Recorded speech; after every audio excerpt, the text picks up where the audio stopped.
una parte è da nord che veniva l'altra, quindi c'erano sicuramente dei contatti commerciali.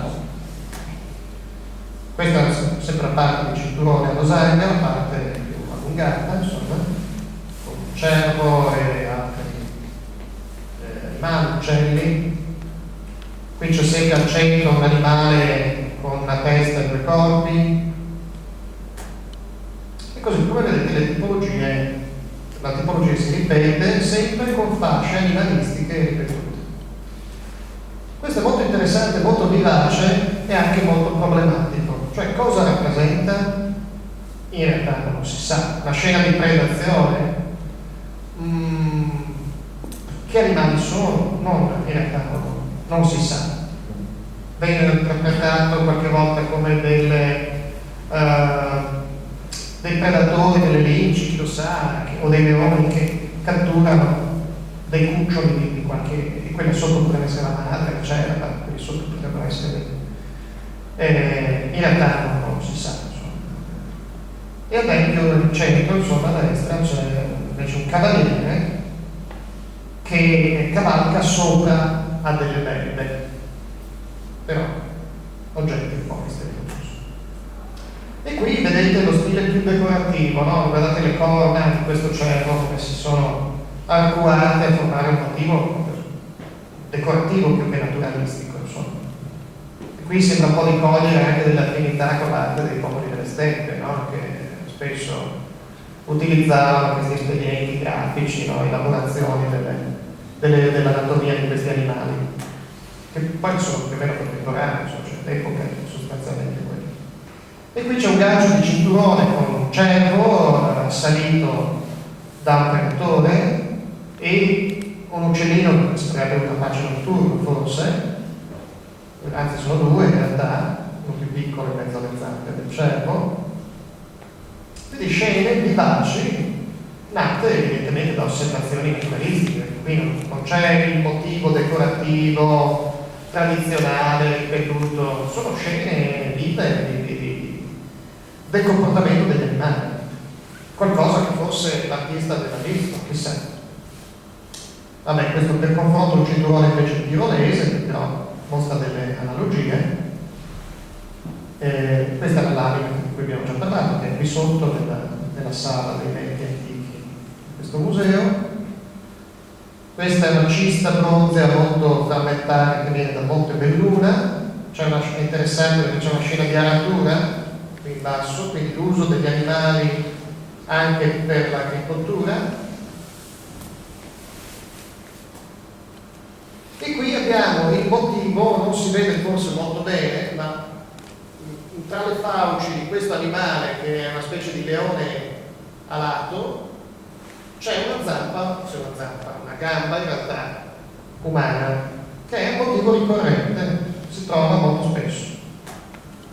Per confronto, qui vi mostro questo cantaro settusco del VII secolo, in cui, come vedete, c'è un leone, questo è chiaramente un leone, c'è una criniera, con una gamba umana che sporge dalle fauci. Anche questo è un topos ricorrente.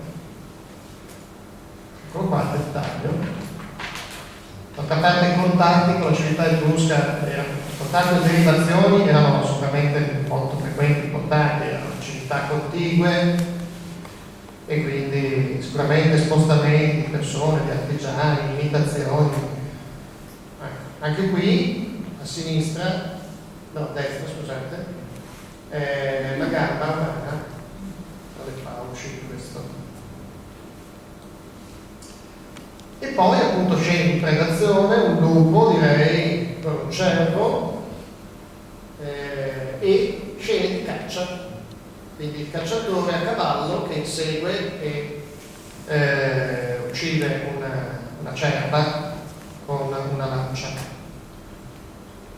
E poi il cavallo usato come cavalcatura per la guerra, insomma, quindi per gli armigeri con i loro scudi, le loro lance. Ecco, questo è sempre a est, frammento di lamina al cinturone bronzo. Questo viene da Wetzlar, al museo di Linz, quindi siamo in Austria, area danubiana, però lo stile sempre quello. Qui vi faccio notare questa scena di caccia alle lepri. Quindi, no, anche oggetti frammentari che possono aggiungere qualche ulteriore spunto, qualche ulteriore scena che ci riporta alla vita dei regni antichi e al loro rapporto con gli animali. E poi c'è questa bellissima situla che si trova al Museo Nazionale della Slovenia Ljubljana, che viene da una località della Slovenia, molto ben conservata, paragonabile per certi versi alla situla Benvenuti di Este come ricchezza decorativa. Eccola qua i colori sono molto diversi a seconda come è stata fatta o alterata l'immagine. Qui abbiamo lo sviluppo del disegno e si vedono molte cose interessanti. L'uso dei cavalli per trainare i carri, naturalmente, o come cavalcatura, e sotto questa fascia con il solito leone con la gamba umana tra le fauci. Questi cervi o capridi, ma vengono interpretati, come diceva da Cristina Carano, come cervi, anche se hanno le corna molto arcuate, strane, con questi virguti che sembrano quelle cose di carnevale, non so come si chiamano, no?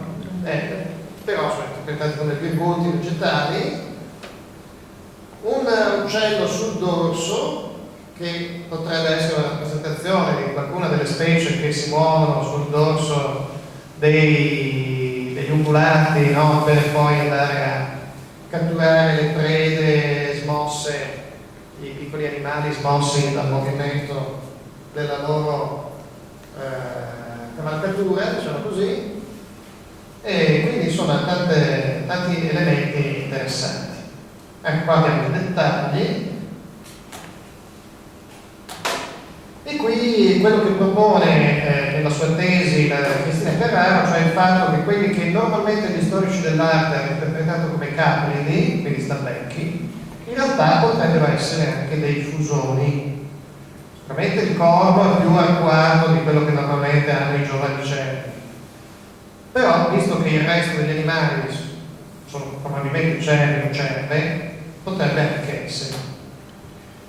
Ecco, questa è invece un'altra bellissima situla che è stata esposta a lungo, non so se lo è ancora, credo di no, ma per un paio d'anni è stata esposta al Museo di Montebelluna, la situla bronze, in cui ci sono anche qua diverse cose interessanti, l'uccello sul dorso di questa cerva, una scena di caccia, una scena di aratura, come vedete qui, altri cervi fusoni, insomma scene di vita paleoveneta molto molto vivaci. Ecco qui dettagli, anche così degli elementi di libertà artistica, come questo uccello è sospeso sotto invece che è appoggiato sopra alla fascia decorativa, scene di caccia che abbiamo detto. Ecco. E i cavalli insomma erano sicuramente, questo è un carro dove dietro c'è un prigioniero, vedete, legato, e quindi trasportato come prigioniero di guerra, forse. Sicuramente anche la guerra era un'attività che ogni tanto i veneti antichi facevano. Mi sono fatto l'idea dalle mie letture che fossero un popolo tutto sommato più pacifico che bellicoso rispetto ad altri, insomma.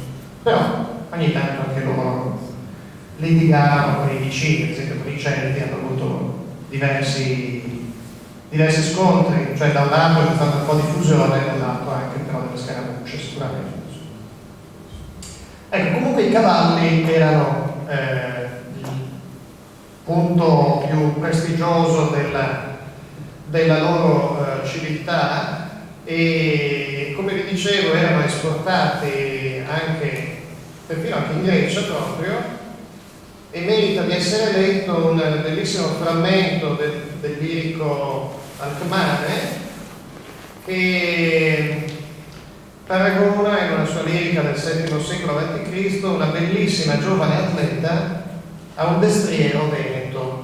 scrive: ella ci appare infatti così bella come se qualcuno ponesse in mezzo al gregge un cavallo vigoroso, vincitore di tornei dagli zoccoli risonanti di sogni alati. Non vedi? Lei è un corsiero veneto. Cioè, paragona questa atleta velocissima e bellissima a un destriero, un cavallo veneto, insomma. Quindi famosi a questo punto, insomma. Vabbè, questo è un altro frammento di cinturone a losanga, un'altra situla bronza di Este in stile proprio orientalizzante, questo, con queste sfinge. Ancora il motivo degli animali con una testa e due corpi, l'abbiamo visto abbastanza ricorrente. Ecco, questo è lo sviluppo grafico di questa situla del V secolo, forse. C'è sempre, ecco qua c'è un animale che, paragonato con quelli vicini, potrebbe anche essere vagamente un cavallo, anche se ci sono delle differenze sulle zampe, e uno dice: ma il cavallo però non è mai carnivoro, no? Cioè, qualche nozione di zoologia ci dice che i cavalli non sono carnivori, però in realtà c'è una tradizione che riferisce, ecco, l'eroe omerico Diomede era oggetto di venerazione presso i Veneti antichi, come ricordato dalle fonti, ad esempio Polibio. E può essere significativo ricordare che un'antica tradizione che narra di un re Diomede della Tracia, che era una delle regioni da cui si pensa possano essere passati, venuti i Veneti antichi, possessore di feroci giumente che si nutrivano di carne umana. Quindi c'è questo elemento letterario che potrebbe forse essere associato, per spiegare, no? Associato a queste immagini per trovare un'interpretazione, una spiegazione del perché ci sono questi animali con l'elemento della gamba umana che esce. Però sono tutte così collegamenti sicuramente problematici. Ecco qui altri cervi e altri animali più o meno fantastici, alati. Ecco, diciamo che il fatto di mettere le ali aveva anche un valore simbolico, cioè al di là di creare un animale fantastico, l'ala è sempre un segno di velocità. Quindi se si vuole sottolineare la velocità di un animale, magari lo si rappresenta con le ali. Quindi se è un destriero molto veloce, lo si rappresenta l'ala, no? Nel mondo simbolico, in qualche modo primitivo se vogliamo, questo è un espediente grafico molto, molto diffuso. Comunque, al di là di tutte le interpretazioni, alcuni di questi chiamiamoli disegni, insomma, o raffigurazioni, insomma, raffigurazioni a sbalzo e cesarino, sono veramente molto eleganti, sono molto belli. Poi era lo spunto iniziale che mi ha portato a interessarmi a queste forme artistiche. Qui. E poi, insomma, altre cose che si ripetono, quindi passiamo più velocemente. Questa viene dalla Slovenia ancora. Però ognuno appunto è interessante perché ci sono elementi comuni, però ognuna ha anche qualcosa di diverso, cioè non c'era una produzione proprio ripetitiva, c'era una forte creatività da parte dei diversi artigiani, delle diverse botteghe. Quindi i cavalieri, e questa è la situla della Certosa, che pure è uno degli esemplari più interessanti. Si vede tra l'altro l'uso delle situle quotidiane, no? Appese, trasportate, animali della tradizione orientalizzante, quindi sfingi, alate, e così. Questo è lo sviluppo. Purtroppo non ho trovato dei disegni molto belli. C'è ancora l'animale, in questo caso alato, con la gamba umana. Qui un dettaglio. Tra l'altro qui anche questa sorta di divano, questa seduta, ha degli elementi ai lati in cui ci sono delle teste antropofaghe. Questa invece sembra divorare una lepre forse. E poi altre, questa è il sito della Moaldi a Bologna, questo è il Museo Archeologico di Bologna,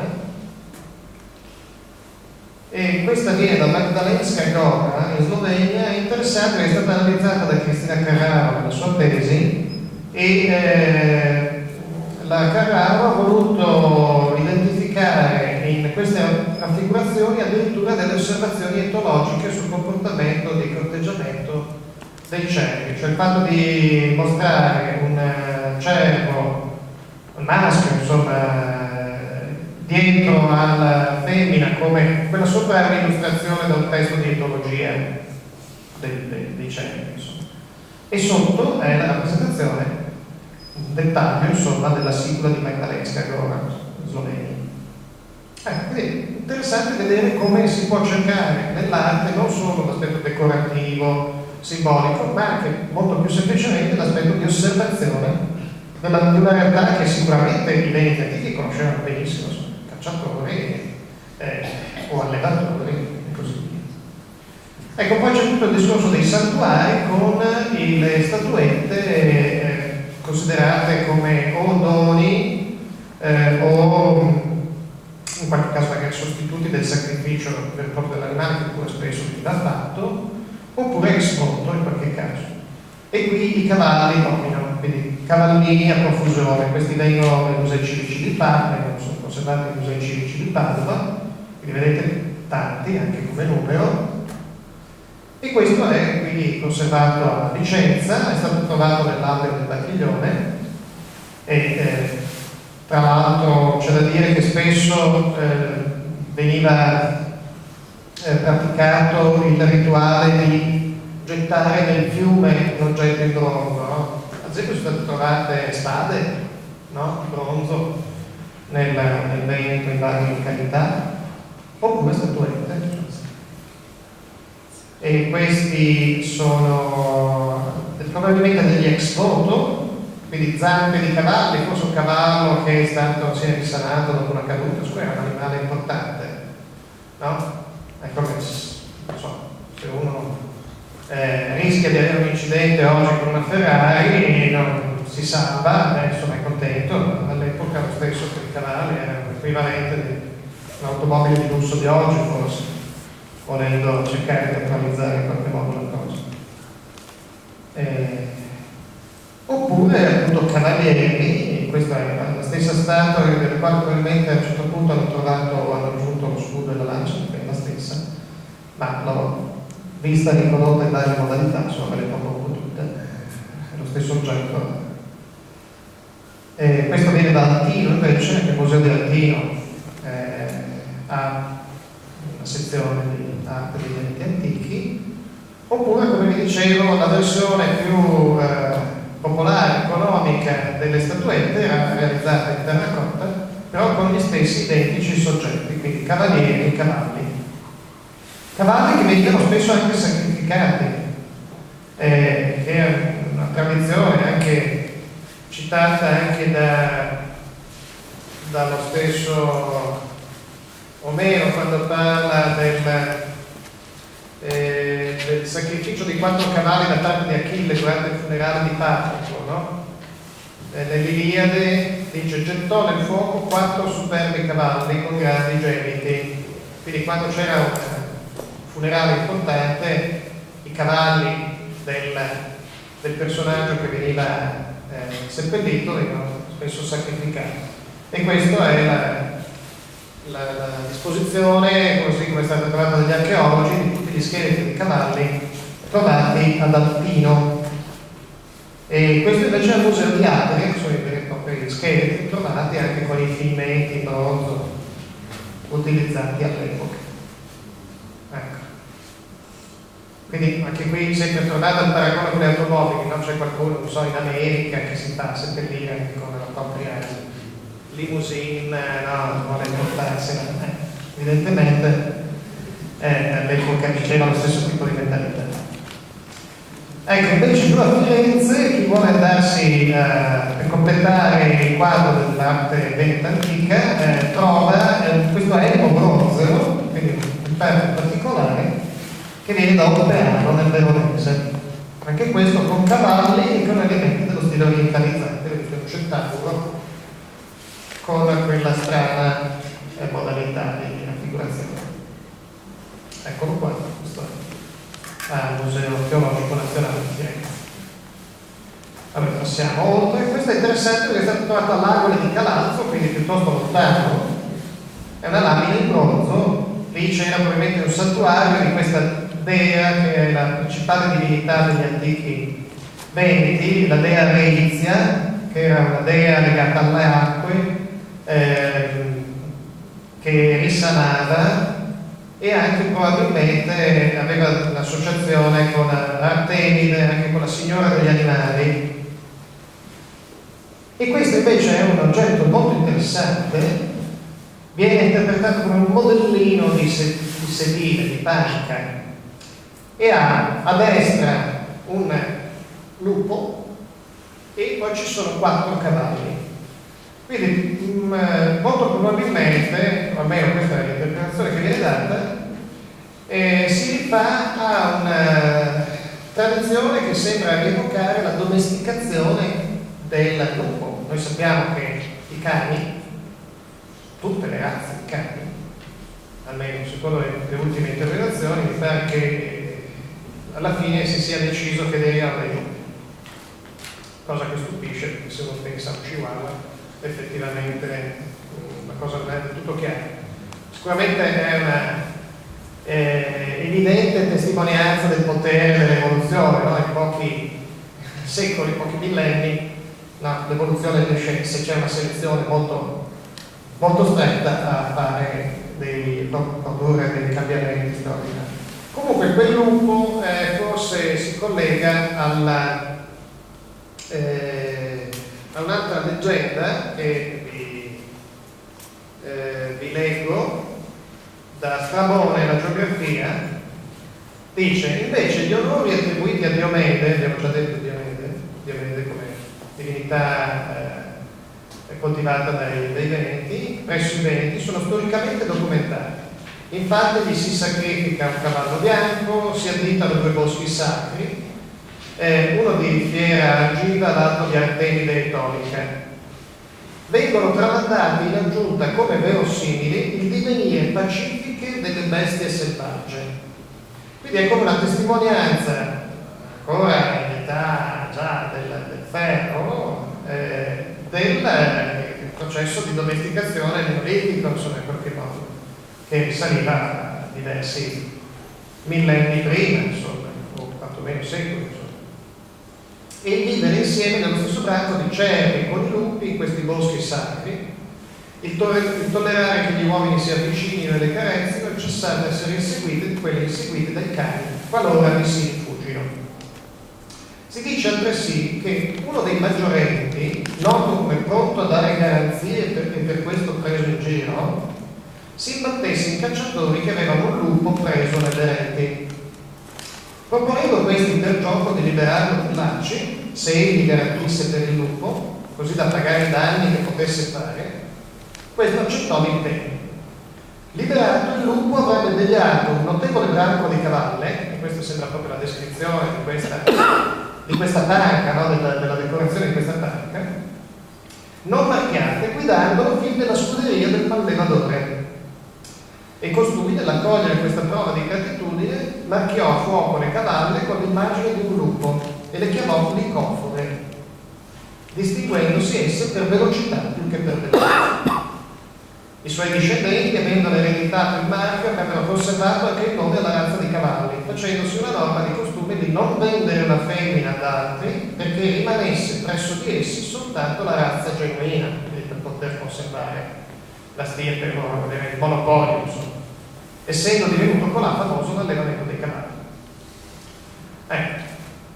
Quindi immagini che sembrano anche riproporre dei passaggi culturali fondamentali della storia della civiltà di questi popoli, insomma.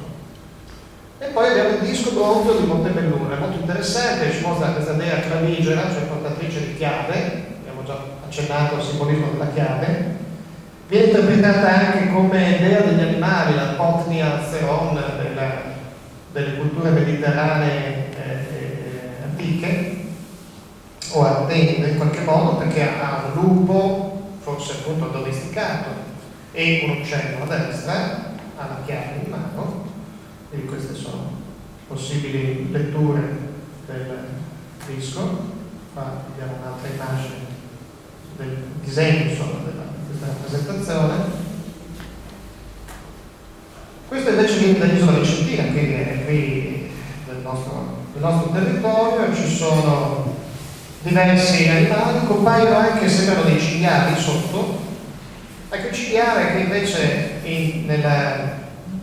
nella cultura celtica è un animale importantissimo, invece per i veneti non è quasi mai. Bisogna dire che di tutti gli animali con cui i veneti avevano a che fare, solo alcuni venivano rappresentati spesso.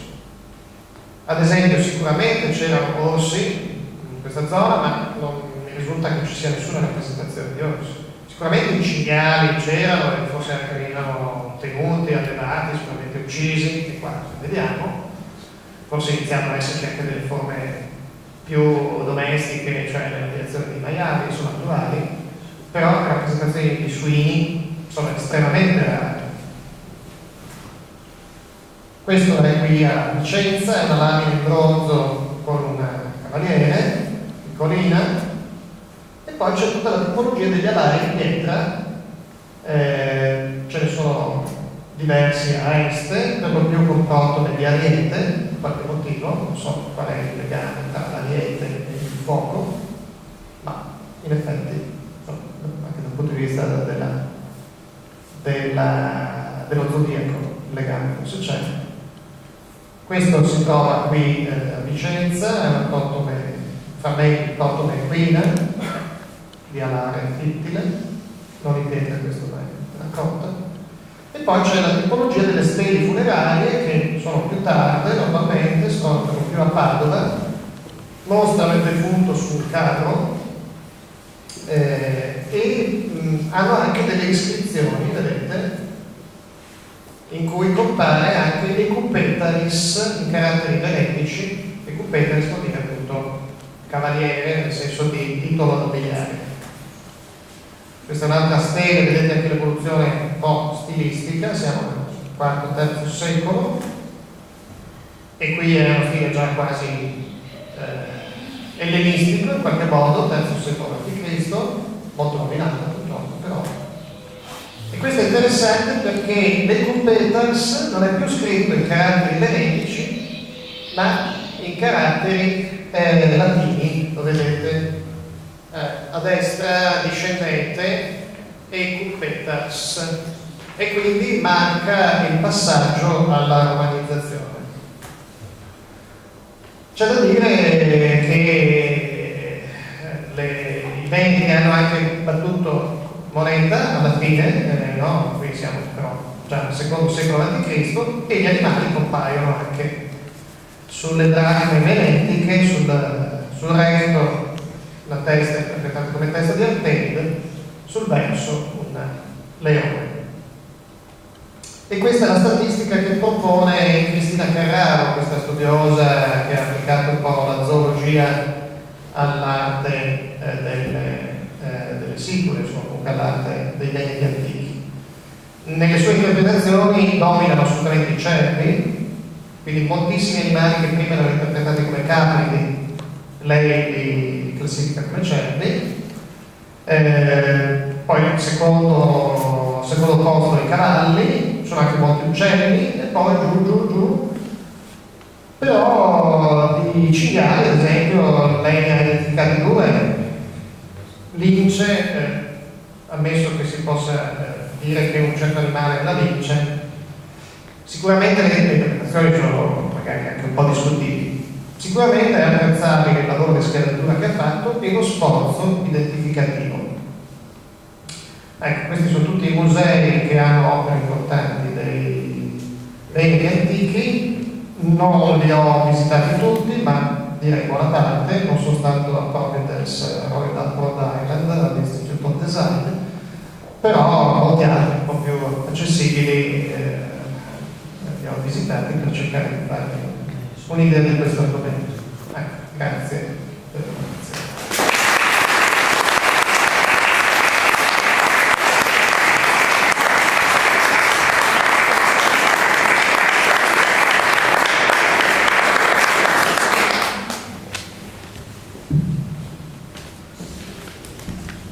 Lasciamo un po' di spazio per eventuali domande, ma prima di chiudere volevo ricordare l'appuntamento anche di domenica mattina, sempre con Francesco Mezzadira e assieme a lui ci sarà anche l'Amazona dell'associazione Ardea che guideranno un gruppetto per una visita nella sezione dei beni antichi qui in museo.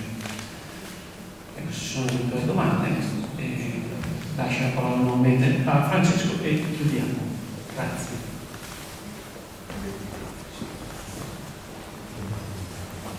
Non c'erano grandi figli nella zona Veneto a quei tempi? Felini? Penso che all'epoca sicuramente Linci, Leoni direi di escluderlo. Anche se in epoca Erodoto ad esempio parla di leoni nella Tessaglia, quindi non proprio lontanissimo da qui. Molto probabilmente le rappresentazioni che vengono interpretate come leoni fa parte della tradizione iconografica che nei leoni trovano dei soggetti più comuni, insomma. Linci. Poi ci saranno stati gatti, sicuramente c'erano i gatti selvatici, però appunto non sembra di poter identificare facilmente animali di questo tipo nell'arte dei beni antichi. Cristina Carraro cita una lince, mi pare, non so a quale delle opere si riferisca. Ecco, mi sembra di ricordare che interpretasse come linci quelle che predano se è un'interpretazione, quei due forse cerviati o giovanicelli, insomma. Credo che in effetti la lince viene chiamata lupo, una volta la chiamavano lupo cerviero. Lupo non è, però questo era il nome tradizionale. Allora l'unico grande predatore che c'era era lupo sostanzialmente. L'orso, c'erano sicuramente orsi, però orsi non fanno i beni antichi per qualche motivo non. Mentre si trova molto nell'arte preistorica, insomma, paleolitico, nelle grotte, l'orso presente come, però i Veneti non, come appunto anche il cinghiale sicuramente era comune, ma non avevano delle preferenze, chi lo sa, magari anche qualche forma di totemismo, però andiamoci con prudenza perché come dicono anche alcuni archeologi di interpretazioni ce ne sono tantissime.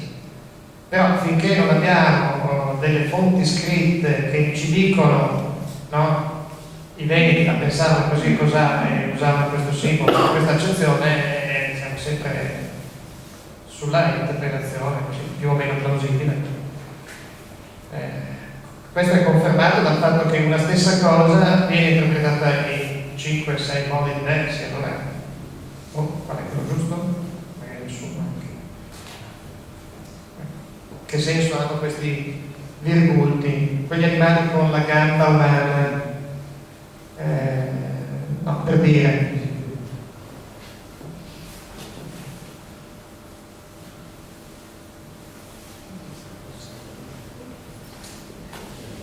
Bene, l'ora è decisamente tarda, spero di non aver abusato, però mi spiaceva, cioè, effettivamente avendo lavorato parecchio su questo tema, mi spiaceva anche fare dei tagli troppo vistosi sulla tematica, quindi ecco, no, vedo che avete resistito, quindi vi ringrazio molto per l'attenzione. Antonio, se vuoi concludere con... Visto l'ora come dici tu, sta soltanto da ringraziarti.